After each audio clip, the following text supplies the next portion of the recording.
The Lord be with you. A reading from the Holy Gospel according to Mark.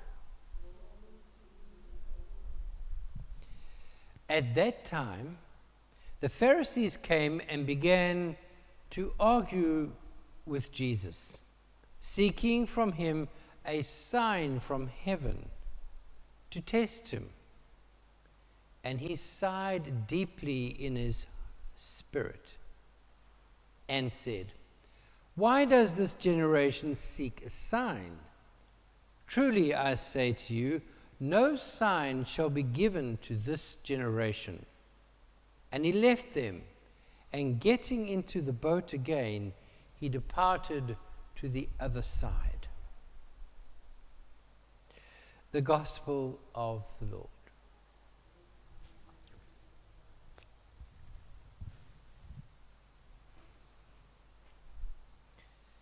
The Pharisees and the way they react today remind me of myself. Because they come to Jesus like I often do, and I'm praying and trying to be holy, but I'm also asking for signs, maybe very subtly. Because from time to time, I wonder if God has heard me or if God is doing his best. It's a very arrogant way of having a relationship with Jesus. With Jesus. So the Pharisees come in and then they start to argue. Well, the first question we need to ask ourselves is, why did they come to him if all they wanted to do was to argue and to test? What did they hope to get out of it? They already knew so much about Jesus. They knew about his miracles. They knew about how he was helping people, and his wisdom and authority was strong. So they come to counteract that. And they kind of almost set a trap, and they say to them, "Give us a sign." Well, Jesus knew that they had already had many signs, and they had not responded to those signs. So another sign would have done nothing to help them, because they had already decided to come and argue.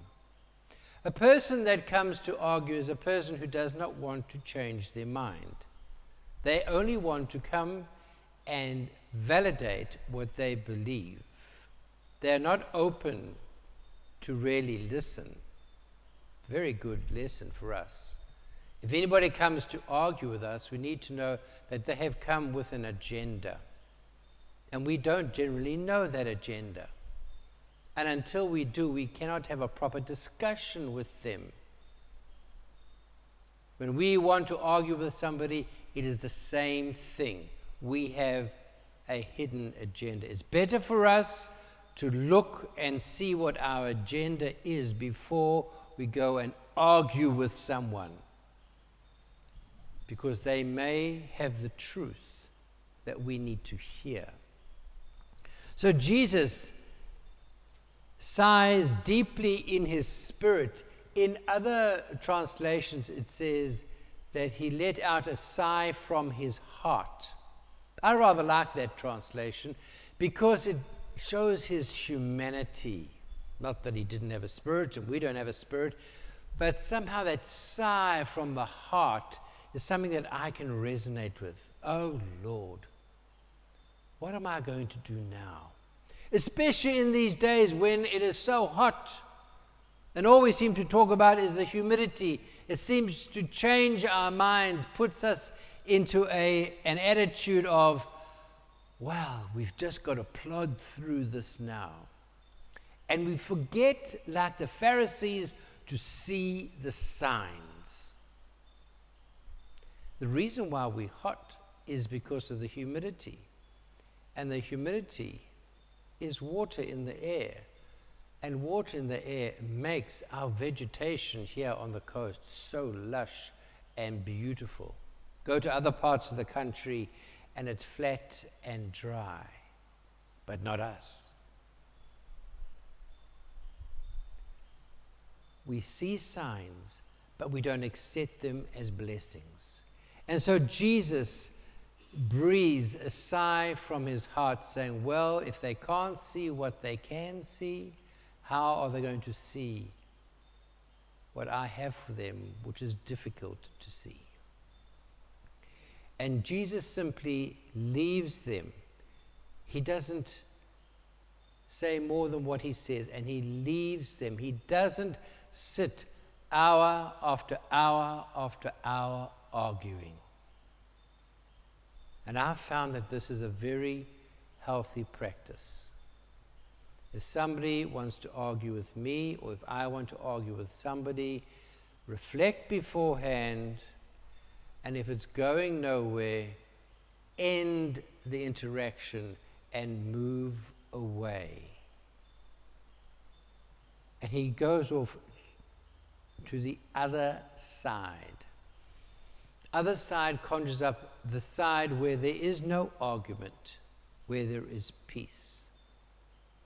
And Jesus often left chaos to find peace, the other side. In these troubled times, this is a very good practice to practice. If we find ourselves in some kind of really difficult argument, let us take a step back and think how Jesus would handle the situation. And let us listen to each other. And if the argument is going nowhere, rather stop it soon and go to the other side, a place of peace, to reflect and think, and to come back if you need to, but not to argue, but to listen and to share and to grow and to see the signs that are clear for us to see when we're not in this mode of arguing and wanting our own opinion as the only opinion. Amen.